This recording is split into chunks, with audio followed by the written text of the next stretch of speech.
is Friday here at World Cup 2023, and I'm with Russell from Shocker Paintball. How's it going, Russell? It's great.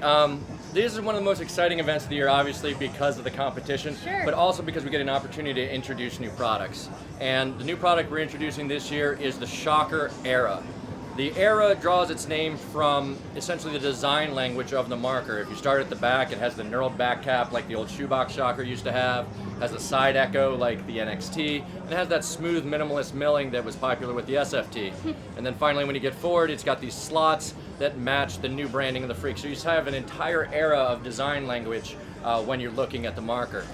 Then we took what the players gave us as feedback on the amp. So we sponsor AC Diesel, we sponsored AC Dallas, Paintball Fit, and a number of divisional teams, Texas Cyclones, with the amp, and used all of their feedback to roll into this marker. So one of the first things you'll notice is the ergonomic changes and the aesthetic changes on the outside. The front grip is not only 30% larger, but it's now an integral part of the body with this machined in aluminum standoff, so that it's not going to twist, and it's very difficult to pull off in any type of situation where you're actually playing with the paintball marker.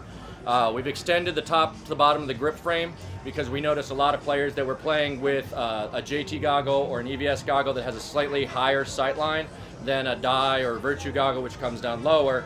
They wanted to be able to shoulder the marker in their more natural position. So by elevating the grip frame, we're able to address that and actually bring the marker up into your sight picture a little more naturally.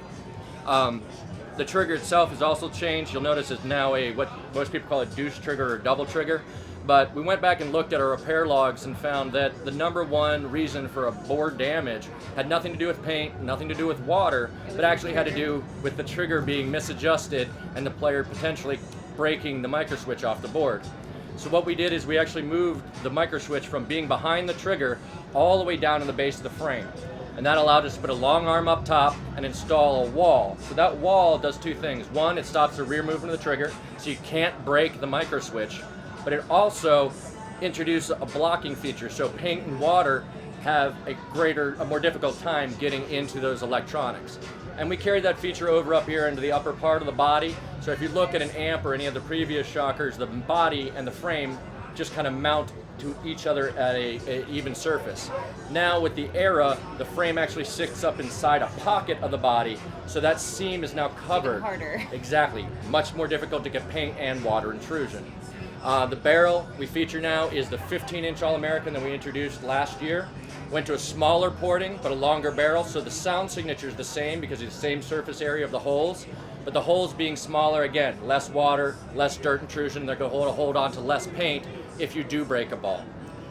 Now, the other thing we've had people ask is, why do you stay with screw-on eye covers? Why do you stay with screw-on grips?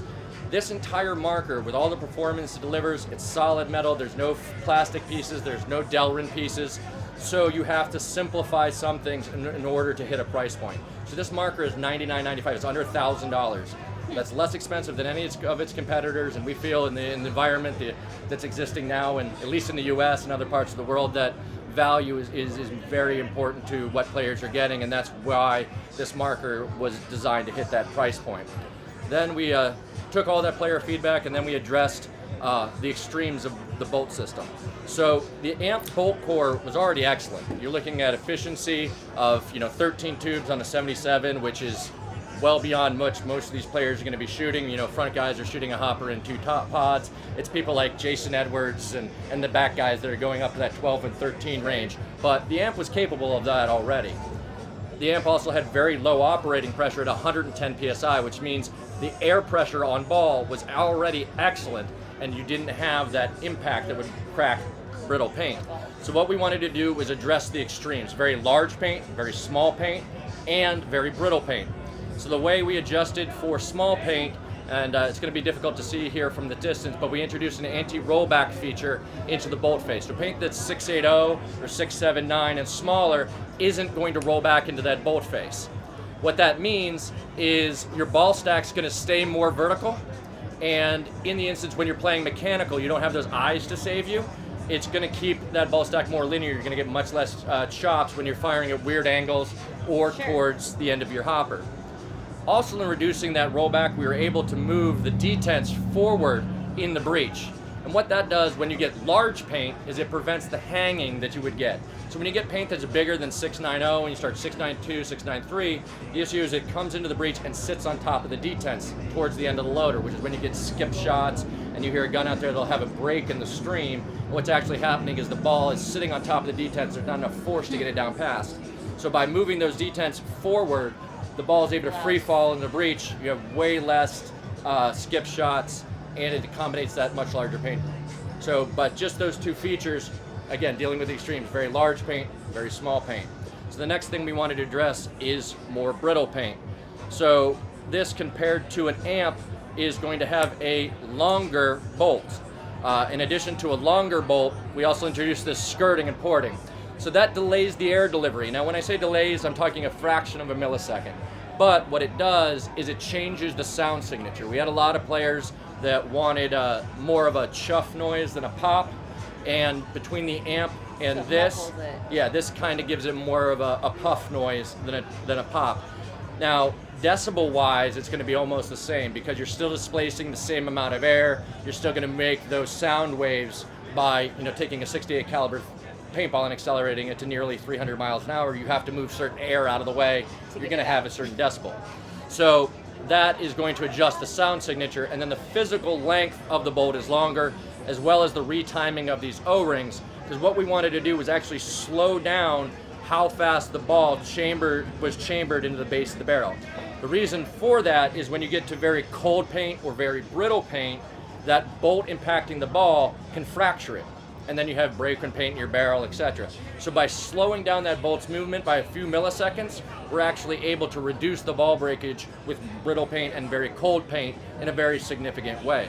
So while I tell people that the amp was quantitatively, by the numbers, better than every shocker, the Era is qualitatively better than the amp. It does everything that the amp does, but just that notch better. So you have slightly better ball handling, better ergonomics, even better grip, better ASA, better barrel. So it's not a case of a massive, retool and this is a whole new gun. This is a better marker in all the ways that a player interacts with it, and that's from feedback from a player. And then the other really cool thing, we have the ability to do all our prototyping in-house now. So we can make a bolt in-house. We can do several variations of a bolt system within a day. So we brought Brian Moorhead onto our development team, and he actually shot upwards of 40 variations of this core, not looking for efficiency, not looking for operating pressure, but shot feel. So you have a guy that's been using Shocker or Lux products for 24 years Yep. who dialed in how this marker should feel. So we think it's got an excellent shot feel combined with the ergonomic and durability improvements. You have an excellent package, and it's still less than $1,000, which is a massive achievement in this day and age. So obviously for the people that are watching this, they may not be here, they're at home, and they can't come shop at your store across the way. Where can they find this? So we don't necessarily sell direct. We probably will in the future, but any of your online retailers, anybody who carries Shocker can pick this up. We always recommend hitting your local paintball shop, support local first, but if you don't have a local paintball shop, obviously go online. Everyone will have these starting the week after World Cup. We'll be shipping over 200 guns out. Wow. So we actually are delivering 50 here. We've actually had one leave about every hour since we started today. But these will be shipping to dealers immediately after Cup. Awesome. Well, thank you, Russell, for your time, and thank you for sharing your new product with us.